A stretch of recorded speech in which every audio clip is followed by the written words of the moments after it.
I was in Nigeria, 7 weeks back? Yeah.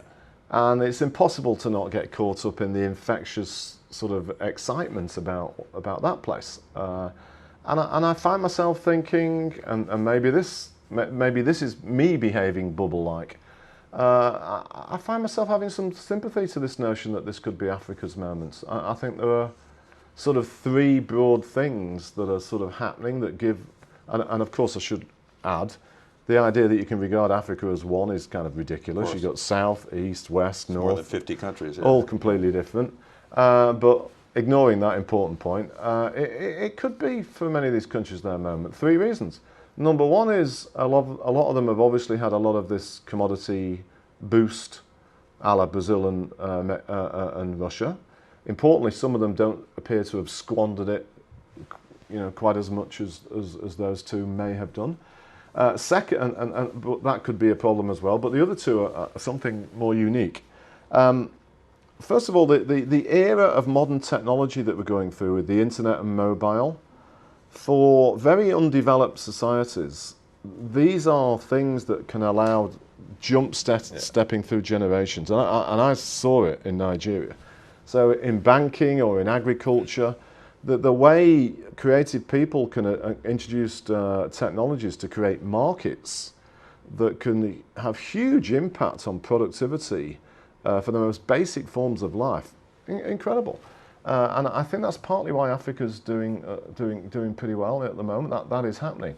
Secondly, with it, we have a generation of leaders in one or two places, or maybe more than one or two, of younger people that are not part of the sort of inheritance of post-colonial ownership. A lot of them trained in the West, and they've gone back. I know a guy that used to work at Goldman that's in cabinet in Nigeria, and they're committed to applying some of the things they've learned from the West to trying to do what they can to reduce corruption and try and bring these places into a sort of more normal life. And so all of that is kind of quite exciting.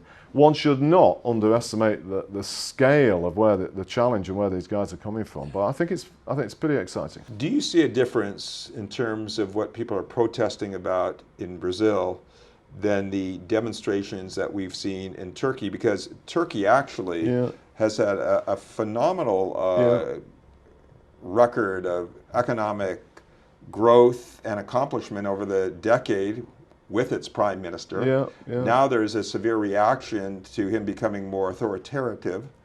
And I just want to get your thoughts on, do you see parallels? Do you see it as a very different situation? I mean, I think there are clearly some specifics which are very different.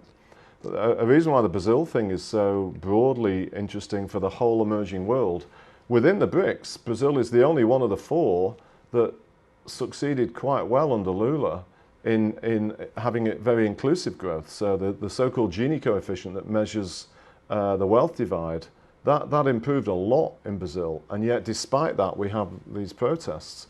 Turkey was also one of the better emerging countries in that context. Many others, ironically China being perhaps one of the most guilty, seeing this huge growing wealth divide. And so Brazil, there's a bit of a difference in that Brazil was the best of that, and yet despite it you have these protests.